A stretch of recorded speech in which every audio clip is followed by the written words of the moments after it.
உலகத்துல இருக்கிற மனிதனாலே செய்ய முடியுமானால் என் கர்த்தர் வாக்கு கொடுத்திருக்கிறாரு. ரொம்ப அழகா நமக்கு வாக்கு கொடுத்திருக்கிறாரு.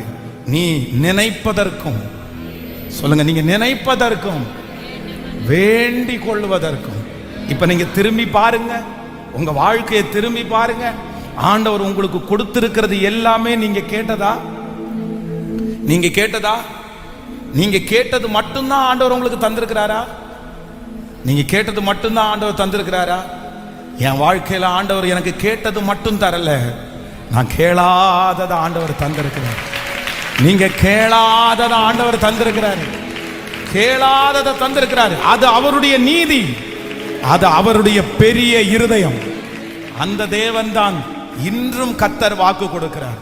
ஒருவேளை நீங்க அந்த அந்த அந்த மரத்தை போல தான் இருக்கலாம், அந்த ஒரு சின்ன குச்சியை போல இருக்கலாம்.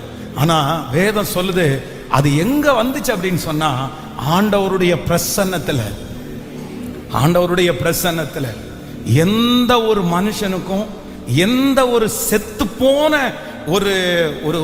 ஒரு மரத்துக்கு கூட எங்க உயிர் வரும் அப்படின்னு சொன்னா, கர்த்தருடைய பிரசன்னத்துல உட்காரும் போது அதற்கு உயிர் வரும்.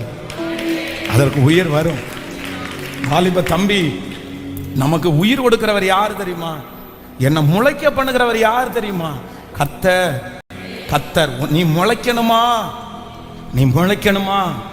நீ கர்த்தருடைய அந்த ஆசீர்வாதம் ஸ்டார்ட் ஆகணுமா? கண்டிப்பா எங்க முளைக்க முடியும்னா, தேவ பிரசன்னம்.